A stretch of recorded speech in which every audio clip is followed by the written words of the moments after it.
65 million years ago, an asteroid or comet was the death knell for the majority of life on Earth.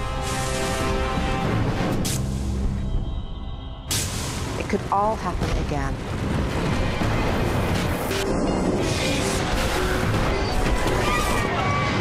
The power of nature. For better or for worse. 1 year on, Earth could be right back in the firing line again. Is Earth in danger of being hit by another comet? He's about the size of Central Park and coming at us at 40 kilometers per second. Death tolls of tens of millions. What if we don't let it hit? Oh, it's coming, gentlemen. We cannot rush into a nuclear deflection strategy. The cometesimal's release would be like multiple re-entry warheads. They would smash into our atmosphere at 160,000 miles an hour. London, New York, Paris, Rome. Sir, it would be comparable to a nuclear war. We can't fight nature.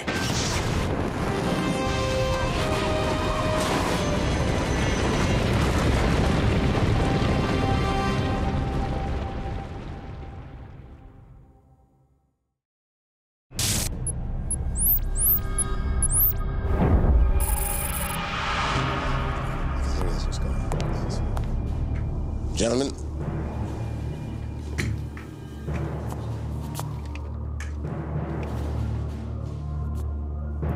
Professor? The comet chain Gibden-Bell. Now, this is the fellow which most concerns us.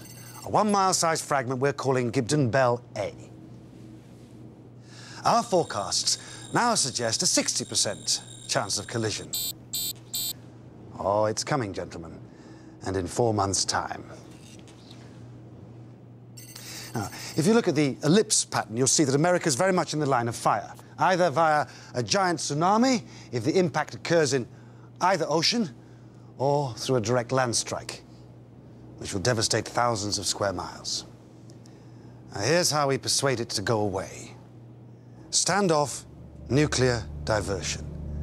A series of nuclear devices will be launched to the comet, programmed to detonate alongside it, far enough away to avoid it fracturing. The intense heat will vaporize the surface of one side of the comet, causing that side to outgas, altering its trajectory, thrusting it away from the Earth. What model basis did you use? The Icarus project developed at MIT in 1967. That was a hypothetical collision with Earth by the asteroid 1566 Icarus. But Icarus assumed that they had 15 months for the deflection. You're saying we only have 4. NASA has been preparing a delivery system since the threat was first registered. The plan will require international cooperation. Besides American launch bases, we'd look to use sites in Europe and China. We've already received a pledge from the Russians. Well, I presume our French Guianan base would be suitable. However, gentlemen, I cannot stress enough the time factor here. Schedule is achievable if we move quickly. No, clearly, time is of the essence. We cannot rush into a nuclear deflection strategy. Right now, we have no idea of the stability of the comet. That's why we need to wait for the results of the probe. If Gibden-Bell A is unstable and we try to deflect it, it could break up and the cometesimal's release would be like multiple re-entry warheads. They would smash into our atmosphere at 160,000 miles an hour. That's not what the Deep Impact mission found. Comet 9P Temple was a lot tougher than we thought. Yeah, well, what about Shoemaker-Levy 9? Jupiter's gravity tore it to pieces. It turns out that its structure was weaker than fresh powder snow. The point is that each one of these NEOs is structurally unique. That's a fact. Sorry, gentlemen, my colleague, Neil Gatz, he thinks we have time. I don't. Until we get the results of that probe, we can only guess as to the comet's composition, but one thing is for sure. Deflecting a comet is an entirely different proposition than deflecting an asteroid. Icarus was designed to deflect an asteroid, which is made of metal or rock, not a comet. It's made of ice and carbon-based compounds. You want to throw nukes at that? That is like playing baseball with a watermelon. Neil, thank you. That's enough. Sit down. No. I want to hear this. All right. If this is the blast radius of the comet fragment that caused the Tunguska event in Siberia in 1908, and this will be Washington, D.C. today.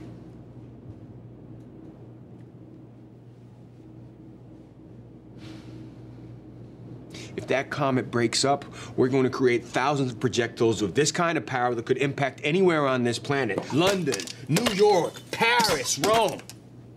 The destruction globally of multiple impacts will be 10 times greater than that of a single impact to America. And, of course, there's no way to predict the impact zone, so no warning, no evacuation, no planning is possible. Just death and destruction on an unimaginable scale. Sir, it would be comparable to a nuclear war.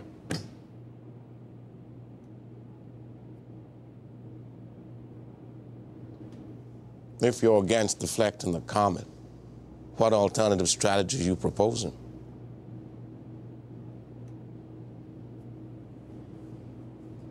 America has to take the hit.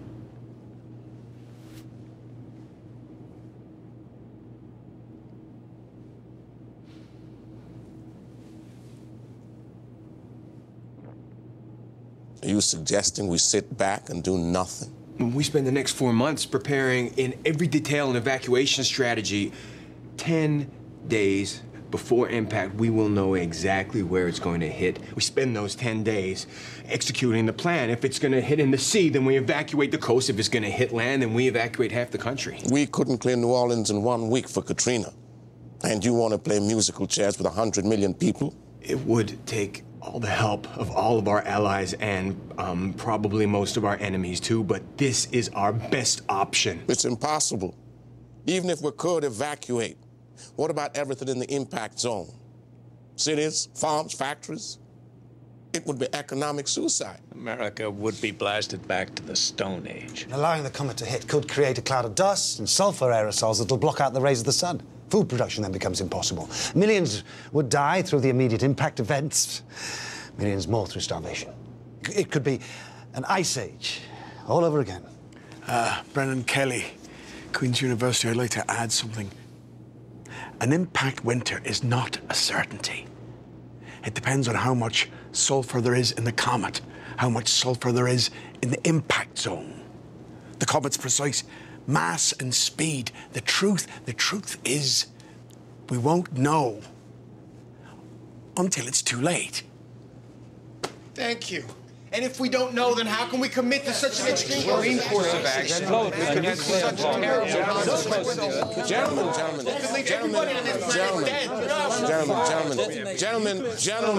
Gentlemen. That'll be all for now. Frank? Sir. Could you stay back a moment?